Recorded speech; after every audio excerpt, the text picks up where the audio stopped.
Assalamualaikum warahmatullahi wabarakatuh. Perkenalkan, nama saya Fajar Setiawan dengan NPM 243510079. Video kali ini saya buat bertujuan untuk menyelesaikan tugas mata kuliah pemrograman web yang diampu oleh Bapak dosen M. Rizky Fadila STMNG, yang dimana tugasnya itu adalah mempelajari secara mandiri RESTful API dari video YouTube yang telah diberikan oleh Bapak M. Rizky Fadila STMNG. Baiklah, langsung saja ke pembelajaran mandirinya.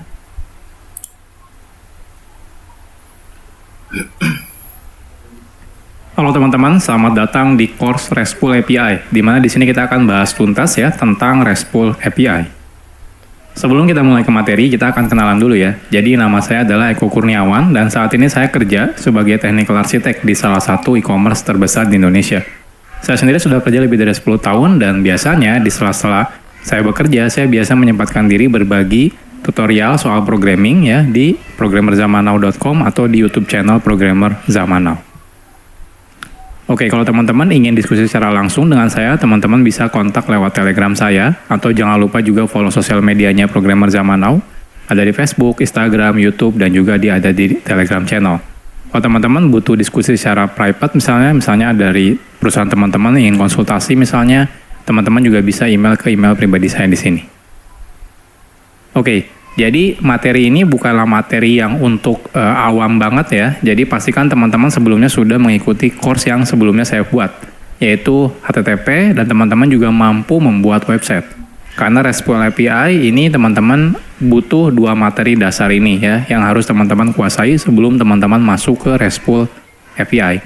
Jadi teman-teman harus belajar HTTP, itu materinya sudah ada ya, sudah saya buatkan, silakan ditonton dulu kalau belum tahu. Dan pastikan teman-teman sudah bisa membuat website ya. Jadi kalau tidak bisa ya silakan belajar dulu untuk membuat website sebelum mengikuti materi ini. Oke, agendanya apa sih? Jadi agendanya kita akan bahas tuntas tentang RESTful API ini ya. Dari mulai integrasi aplikasi itu jenisnya ada berapa banyak misalnya. Nanti kita akan berkenalan dengan RESTful API itu apa.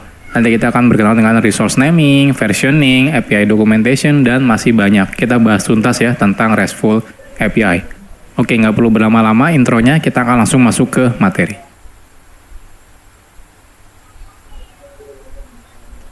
Sekarang kita bahas tentang integrasi aplikasi dulu ya, sebelum kita bahas tentang RESTful API ini. Oke, jadi saat kita membuat aplikasi itu sering banget ya kita melakukan yang namanya integrasi dengan aplikasi yang lain, gitu ya. Nah, baik itu aplikasi yang kita buat sendiri mungkin ya, atau aplikasi yang dibuat oleh pihak lain, atau bahkan perusahaan lain, atau tim lain misalnya, seperti itu. Nah, contohnya kalau teman-teman punya toko online, nah teman-teman mungkin akan melakukan integrasi dengan sistem logistiknya, ya. Misalnya dengan logistik partner kita gitu ya. Atau kita juga akan melakukan integrasi dengan payment gateway misalnya untuk mengelola pembayarannya. Misal seperti itu. Nah, saat kita membuat aplikasi contohnya belajar online, maka kita akan berintegrasi misalnya dengan payment gateway juga ya. Ketika ingin menerima pembayaran dari customer kita misalnya seperti itu. Atau saat kita membuat aplikasi mobile, aplikasi ini kan akan terintegrasi dengan sistem kita yang terdapat di server contohnya ya. Yaitu untuk mengirim data atau mengambil data. Jadi yang namanya integrasi antar aplikasi itu pasti sekarang akan selalu kita temui ya di kasus apapun itu. Oke, secara garis besar ya, terdapat 4 cara melakukan integrasi antar aplikasi ya. Ini saya ambil 4 cara ini dari materi buku Enterprise Integration Pattern ya. Jadi ada 4 cara. Yang pertama itu adalah file sharing ya. Yang kedua itu ada namanya database sharing. Yang ketiga adalah remote procedure invocation. Dan yang terakhir adalah messaging. Nah, kita bahas satu persatu. Dimulai dari file sharing. File sharing ini merupakan integrasi aplikasi dengan cara berbagi file ya. Nah, ini mungkin bisa dibilang cara integrasi yang paling mudah ya. Ya. Kenapa mudah? Karena kita cukup membuat file ya dari aplikasi yang pertama misalnya membuat file, nanti aplikasi tersebut filenya diberikan ke aplikasi selanjutnya. Ini masih banyak dilakukan ya. Nah, biasanya aplikasi yang memiliki data, dia akan membuat filenya. Contohnya yang banyak dilakukan adalah membuat file Excel, CSV kah, atau dalam bentuk teks kah, atau dalam bentuk JSON. Itu bebas ya, sebenarnya tidak ada aturannya. Dan aplikasi yang akan membutuhkan datanya, dia akan membaca data dari file tersebut, ya. Nah, file sharing ini sangat bermanfaat ketika integrasinya dilakukan antar aplikasi yang tidak terhubung secara langsung, atau misalnya berbeda jaringan, atau misalnya aplikasinya tidak online sehingga tidak bisa terkoneksi secara online menggunakan internet contohnya ya. Nah, ini cocok. Jadi nanti aplikasi yang punya datanya dia akan membuat file, nanti filenya kita bawa misalnya ke aplikasi tempat menyimpan datanya, nanti tinggal disimpan di sana gitu ya. Jadi harus berupa file kalau file sharing. Nah, kurang lebih seperti ini ya diagramnya. Jadi dari aplikasi kita, misalnya aplikasinya namanya client ya, dia akan membuat file. Nanti file ini gimana caranya dibawa ke tempat server, nanti dari server ini yang akan load data dari file ini atau membaca data dari file ini. Jadi seperti ini. Jadi medianya adalah file. Nah, selanjutnya ada yang namanya database sharing. Kalau database sharing ini merupakan integrasi antar aplikasi yang memanfaatkan database atau sistem basis data ya untuk berbagi datanya. Nah, database sharing sangat mudah dilakukan ketika aplikasinya berada di tempat yang sama dan bisa mengakses database yang sama. Jadi kalau aplikasinya mungkin aplikasi kita ya, kita punya dua aplikasi, dua-duanya di tempat yang sama misalnya di jaringan yang sama dan bisa mengakses database yang sama. Nah, ini bisa kita lakukan yang namanya database sharing. Kalau misalnya kondisinya tidak terkoneksi, maka kita tidak bisa melakukan database sharing. Yang bisa kita lakukan adalah file sharing ya. Tapi kalau terkoneksi dan bisa connect ke database yang sama, itu bisa menggunakan database sharing ya. Aplikasi hanya perlu menyimpan data ke database, contohnya dari aplikasi kliennya, dan secara otomatis aplikasi yang lain ya yang membutuhkan datanya, dia bisa baca data tersebut langsung dari database ya. Jadi kurang lebih seperti ini diagramnya ya. Jadi dari aplikasi klien contohnya dia akan menulis datanya ke database-nya dan otomatis si server langsung baca dari database. Jadi bedanya ini database, kalau yang sebelumnya file. Jadi ini juga contoh integrasi antar aplikasi. Cuma di sini kekurangannya adalah akhirnya klien dan server akan menggunakan database yang sama. Jadi kalau ada yang melakukan perubahan, contohnya ngerubah kolomnya, ngerubah tabelnya, maka itu harus hati-hati. Kenapa? Karena dua pihak ini harus diberitahu kalau ada perubahan. Karena kalau sepihak yang melakukan perubahannya, maka otomatis aplikasi yang lainnya akan terjadi error. Yang ketiga, namanya adalah remote procedure invocation, atau ada juga yang bilang remote procedure call ya. Nah, remote procedure invocation merupakan mekanisme integrasi antar aplikasi dengan cara membuat yang namanya API ya. API itu singkatan dari Application Programming Interface. Nanti kita bahas di materi tersendiri ya. Nah, API ini bisa digunakan oleh aplikasi lain. Nah, aplikasi yang memiliki data ya, dia akan membuat API. Jadi yang membuat API itu adalah aplikasi yang memiliki datanya atau istilahnya yang mau diaksesnya atau yang mau dikirimkan datanya contohnya ya. Dan aplikasi yang membutuhkan akan menggunakan API tersebut untuk mendapatkan data dari aplikasi tersebut. Seperti itu. Atau kalau saya teman-teman bikin pokoknya siapa yang pasif ya, diam gitu ya. Nah, dia yang akan membuat API-nya. Nanti yang mengirim datanya atau mengirim datanya ke aplikasinya tersebut, nah dia yang akan bertugas menembak si API-nya. Nah, remote procedure invocation ini merupakan cara yang lumayan sulit sebenarnya ya. Tapi saat ini sangat populer. Jadi sekarang ini yang paling populer itu adalah remote procedure invocation. Walaupun paling sulit ya, karena harus membuat dulu yang namanya API, tapi paling populer ya. Nah, hal ini dikarenakan kalau kita menggunakan remote procedure invocation, integrasi bisa dilakukan dengan cara real time. Jadi saat ada perubahan data, itu bisa langsung dikirim ke servernya, seperti itu. Jadi real time. Kalau misalnya file itu otomatis tidak real time. Database mungkin kelihatannya seperti real time, tapi konsekuensinya adalah kita tidak tahu kapan data itu berubah. Jadi seperti itu. Jadi misalnya kliennya sudah merubah datanya di database, tapi si server dia kan nggak tahu ya. Jadi akhirnya dia harus melakukan pengecekan secara berkala ke database. Nah, kalau menggunakan API, ketika ada perubahan data, cukup si klien memberitahu ke server menggunakan API. Ya.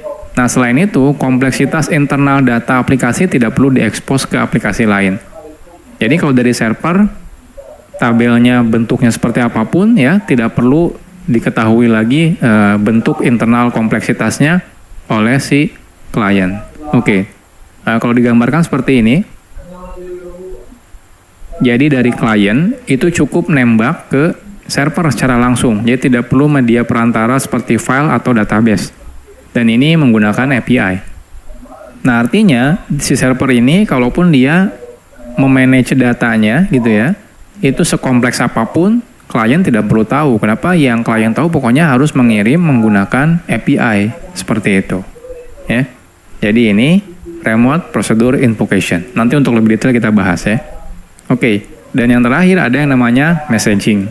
Messaging merupakan cara integrasi aplikasi yang memanfaatkan aplikasi lain ya, namanya adalah message broker atau message bus ya. Nah, aplikasi yang memiliki data akan mengirimkan data ke aplikasi message broker. Dan aplikasi yang membutuhkan data dia akan mengambil dari message broker.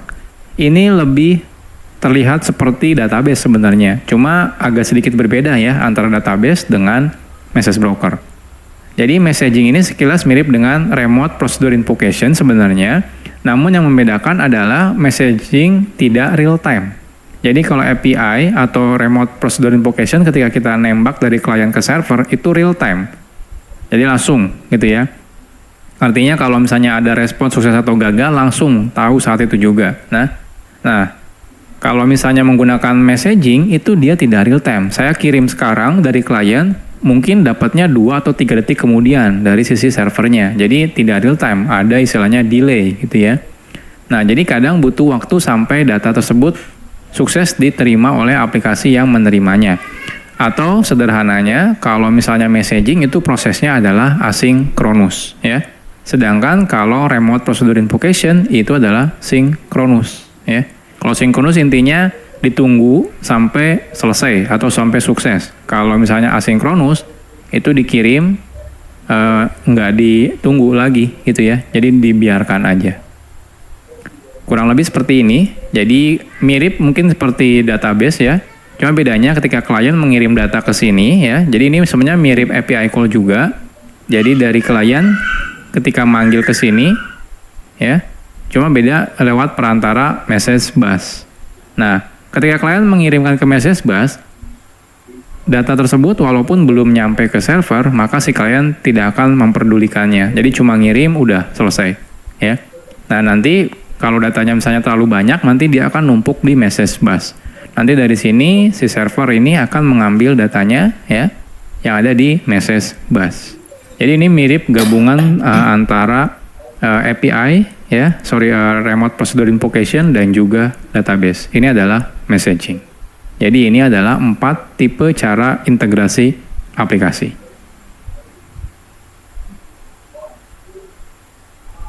Sekarang kita akan berkenalan dulu dengan API. API itu adalah singkatan dari Application Programming Interface. Walaupun di sini ada kata-kata interface, tapi di sini ya tidak ada hubungannya dengan UI ya atau tampilan ya.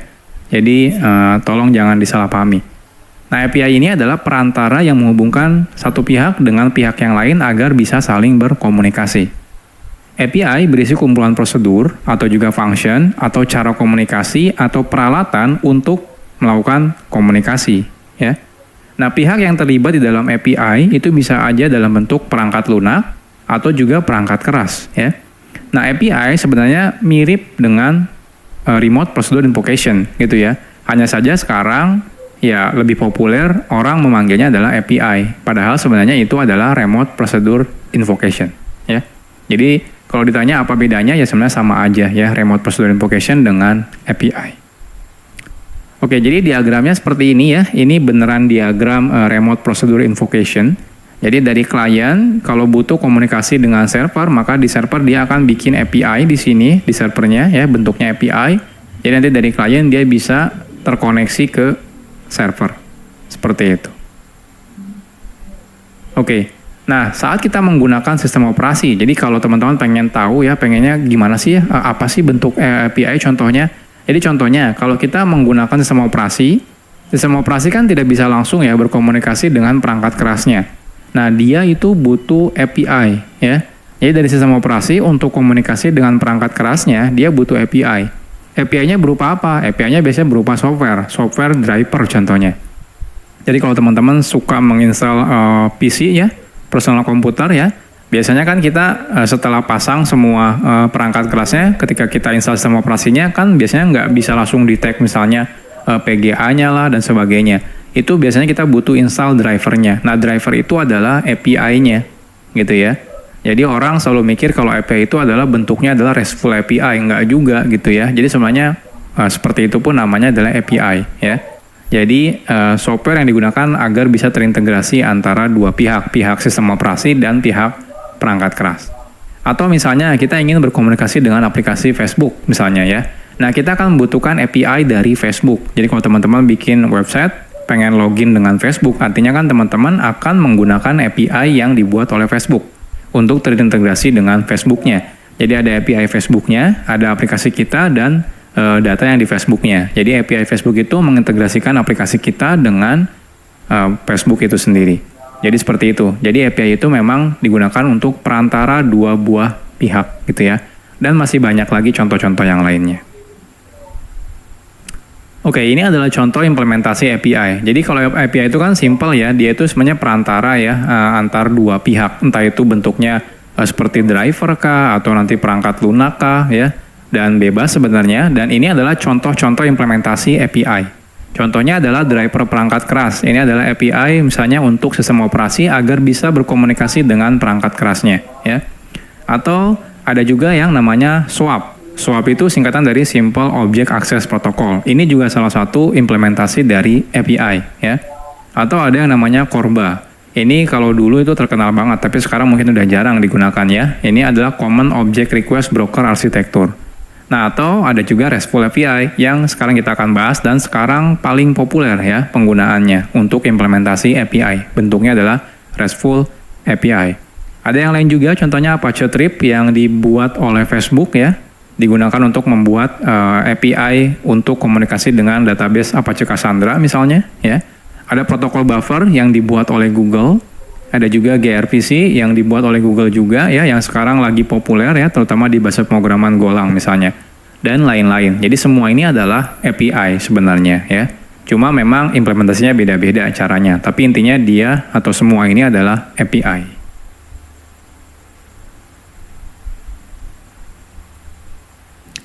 Sekarang kita akan berkenalan dengan RESTful API. REST itu singkatan dari Representational State Transfer. Jadi sebenarnya kata-kata RESTful API itu diawali dengan REST gitu ya, REST. Ini singkatan dari Representational State Transfer. Nah, REST ini sendiri dikenalkan sekitar tahun 2000 ya. Jadi lumayan sudah lama sebenarnya ya.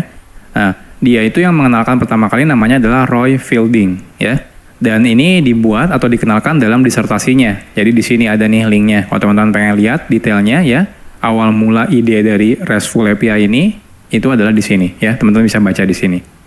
Nah, RESTful API ini merupakan salah satu implementasi API yang memanfaatkan HTTP sebagai protokol komunikasinya. Karena dia jalannya di HTTP, jadi ini sangat populer karena kan sekarang semua orang sudah menggunakan HTTP ya. Dengan boomingnya internet, orang pada menggunakan HTTP. Dan API ini ya, yang RESTful API ini, dia running atau jalan di atas HTTP. Jadi makin populer. Nah, walaupun sebenarnya sebelum ada RESTful API, itu sudah dikenalkan konsep atau implementasi API yang namanya SOAP ya, Simple Object Access Protocol. Ini juga berjalan di atas HTTP. Nah, tapi kenapa sekarang orang lebih suka menggunakan RESTful API? Itu karena ya RESTful API ini sangat sederhana dibandingkan SOAP, gitu ya. Kalau teman-teman sebelumnya sudah pernah belajar SOAP, itu lumayan ribet banget ya dibanding menggunakan RESTful API. Nah, RESTful API ini sangat mudah digunakan dan bisa diadaptasi di semua bahasa pemrograman. Jadi dulu itu kalau SOAP itu lebih populer di bahasa-bahasa yang dikhususkan untuk kalangan enterprise seperti Java atau misalnya bahasa teknologi .NET seperti itu. Ya, kalau di PHP misalnya itu jarang sekali orang menggunakan SOAP walaupun mungkin ada gitu ya. Nah, dengan adanya RESTful API itu karena dia basisnya sederhana, jadi akhirnya semua teknologi itu gampang sekali melakukan adaptasi atau mengimplementasikan si RESTful API ini. Dan saat ini RESTful API sudah menjadi seperti standar API yang banyak digunakan ketika kita membuat sistem yang butuh menyediakan API untuk pihak lain. Jadi sekarang itu rata-rata kalau orang bikin API gitu ya, untuk aplikasi dia agar bisa diakses oleh aplikasi orang lain, itu rata-rata sekarang sudah menggunakan RESTful API. Jadi jarang sekali menggunakan SOAP. Jadi sederhananya karena RESTful API itu jalan di atas web ya dan HTTP, jadi sederhananya seperti ini. Jadi dari klien kalau membutuhkan atau ingin mengakses data atau mengirim data ke misalnya aplikasi kita cukup bikin RESTful API di sini ya. Jadi kita cukup bikin RESTful API dan dia runningnya di dalam web sudah pasti. Jadi sederhana banget. Kalau teman-teman bisa bikin web, makanya di awal saya bilang teman-teman harus bisa bikin web. Karena apa? Karena kalau teman-teman udah bisa bikin web, mau bikin RESTful API itu lebih gampang lagi dibanding bikin web. Kalau web kita harus bentuknya misalnya harus ada halaman tampilannya dan sebagainya. Kalau RESTful API kita nggak butuh seperti itu. Karena tujuannya adalah komunikasi data ya. Jadi harusnya lebih sederhana. Jadi seperti ini kurang lebih. Jadi kalau kita punya RESTful API ya, di sini ada database-nya. Jadi dari klien cukup komunikasinya dengan RESTful API yang kita buat. Nanti RESTful API kita yang handle internal kompleksitasnya. Jadi seperti ini. Nah lantas kenapa sih kita sekarang perlu belajar RESTful API? Atau apa sih keuntungannya ya? Karena dia menggunakan HTTP sebagai protokol komunikasi, di mana ini sudah sangat populer ya saat ini dengan banyaknya pengguna internet. Jadi kita nggak usah khawatir lagi kalau bikin RESTful API mau misalnya dijalankan di mana gitu ya. Jadi udah gampang banget kalau misalnya kita membuat RESTful API. Nah pembuatan RESTful API ini sangat mudah karena seperti membuat web pada umumnya, bahkan lebih sederhana lagi dibanding membuat website biasa gitu ya. Dan yang paling pasti mudah digunakan oleh klien, baik itu berupa aplikasi web ataupun aplikasi non-web, seperti contohnya aplikasi desktop atau aplikasi mobile. Jadi kalau teman-teman punya bikin RESTful API, lalu ternyata klien kita aplikasinya web, itu nggak ada masalah untuk integrasinya. Ternyata klien kita aplikasinya aplikasi desktop, itu juga tidak masalah. Atau aplikasinya aplikasi mobile, itu juga nggak masalah. Jadi semuanya bisa diakomodir ya kalau kita menggunakan RESTful API. Dan yang paling penting adalah RESTful API ini sangat ringan dan juga mudah dimengerti oleh manusia. Jadi data-datanya gitu ya, formatnya itu biasanya mudah dimengerti oleh manusia. Jadi kita kalau misalnya mau debug ketika ada masalah itu mudah. Kalau menggunakan SOAP itu susah banget, ribet banget. Jadi memang agak sedikit menyulitkan kalau kita debug secara manual. Jadi inilah kenapa kita butuh mengerti tentang RESTful API.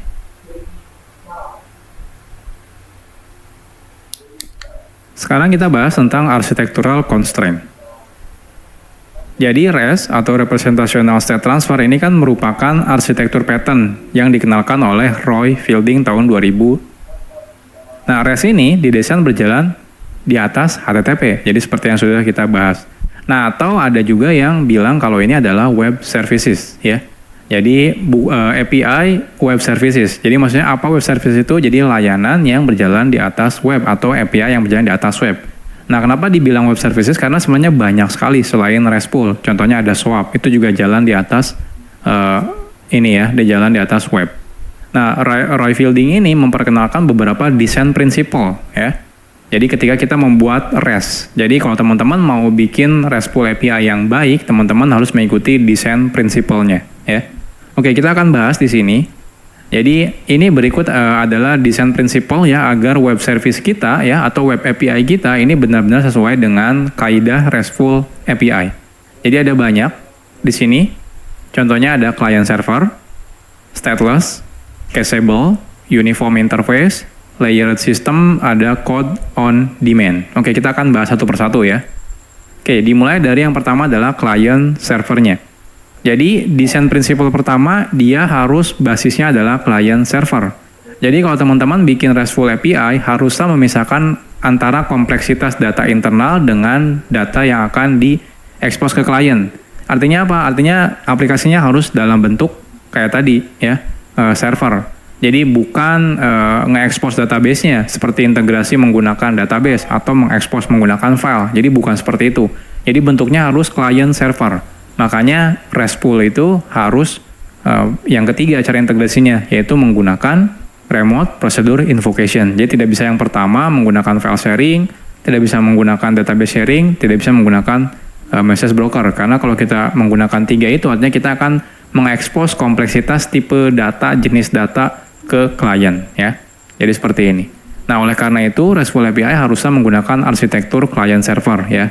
Jadi karena dari itu ya, ketika kita buat API-nya, kita tidak akan mengekspos kompleksitas data yang ada di dalam si servernya ya. Sehingga klien tidak perlu tahu kompleksitas logik yang terjadi di server. Jadi kalau teman-teman sudah bikin API, tiba-tiba oh tabelnya harus dirubah nih, nah itu tinggal dirubah di dalam servernya. Klien tidak perlu pusing lagi ya, tidak perlu memikirkan kalau terjadi perubahan. Karena apa? Karena klien cukup komunikasinya dengan API-nya. Seperti itu. Jadi yang pertama, teman-teman kalau bikin RESTful API harus bentuknya client server. Jadi nanti bentuknya di sini harus server ya, API-nya. Oke, desain prinsipal yang kedua itu harus stateless. Jadi kalau teman-teman sudah belajar ya tentang stateless di HTTP, materi HTTP yang pernah saya buat, harusnya sudah mengerti juga. Jadi interaksi antara klien dan server dalam RESTful API itu haruslah stateless ya. Artinya tiap interaksi harus tidak tergantung dengan interaksi sebelumnya atau setelahnya ya. Jadi tiap interaksi itu harus independen dan dia harus mengirim seluruh informasi yang dibutuhkan. Jadi full, nggak setengah-setengah. Jadi bukan berarti oh kalau saya ngirim A selanjutnya harus ngirim B, nggak ada yang seperti itu kalau dalam stateless ya. Jadi semuanya harus full, jadi tidak tergantung. Jadi ini mirip dengan stateless di protokol HTTP ya. Nah, salah satu kegunaan stateless adalah sehingga mudah untuk kalau kita melakukan scaling ya. Baik itu scaling dari sisi kliennya atau jumlah kliennya ternyata misalnya bisa 1 atau 2 atau 3 dan banyak, atau juga si servernya. Karena kan server dan klien kadang-kadang bisa lebih dari satu misalnya ya, si aplikasi RESTful API-nya ya. Jadi bentuknya kurang lebih seperti ini ya diagramnya. Jadi kalau dia stateless dan server itu artinya kan dia tidak peduli mau request dari manapun atau request sebelum apapun gitu ya. Dia nggak peduli. Klien juga sama, jadi artinya dia mau mengirim request apapun ya sebelum atau setelahnya itu bebas, tidak ada aturannya. Jadi dengan seperti itu kita bisa bebas mengirimkan data misalnya sebanyak-banyaknya klien, atau nanti kalau servernya banyak juga sebanyak-banyaknya server. Jadi seperti ini. Jadi teman-teman harus implementasi stateless ya kalau teman-teman menggunakan atau membuat RESTful API yang baik. Karena biar mudah ketika melakukan scaling. Nah yang ketiga itu ada yang namanya cacheable. Nah untuk menghemat komunikasi, RESTful API bisa mengimplementasikan yang namanya cache ya. Mirip seperti cache di HTTP sebenarnya. Di client ya pada RESTful API juga bisa melakukan cache cache data di lokal. Sehingga tidak perlu lagi selalu meminta data terbaru dari server. Jadi alangkah baiknya kalau teman-teman bikin RESTful API, teman-teman juga implementasi cacheable ya. Jadi data dari RESTful API bisa di cache sama si klien. Jadi klien tidak perlu ketika mau mengambil data harus ambil dari server. Karena kan kalau terlalu banyak tektokan antara klien dan server otomatis memperlambat si aplikasi kliennya. Nah, cara implementasi cache di RESTful API tidak sederhana seperti di HTTP ya. Nanti kita akan bahas ya di materi tersendiri tentang cache tersebut ya. Tapi intinya teman-teman perlu mengimplementasikan cacheable juga ya di RESTful API. Jadi kurang lebih seperti ini. Kalau kliennya banyak, otomatis kalau semuanya tiap nanya data harus bertanya ke server. Contohnya kita membuka halaman yang itu-itu aja misalnya, atau membuka data yang itu-itu aja padahal tidak pernah berubah gitu ya. Nah, artinya kalau teman-teman tidak implementasi cacheable gitu ya, jadi ketika nanya, ya kliennya nanya-nanya terus gitu ya. Kalau misalnya teman-teman implementasi cacheable, ketika nanya pertama kali, servernya bilang kalau data ini bisa di-cache di klien. Nanti klien otomatis nyimpan di lokal dia sampai batas waktu tertentu. Jadi kalau misalnya sudah expire atau misalnya sudah kira-kira apakah berubah atau tidak, baru si klien ngambil lagi ke server. Jadi seperti ini. Baiklah, sekian saja pembelajaran mandiri pada video kali ini. Saya akhiri, wabillahi taufiq wal hidayah. Assalamualaikum warahmatullahi wabarakatuh.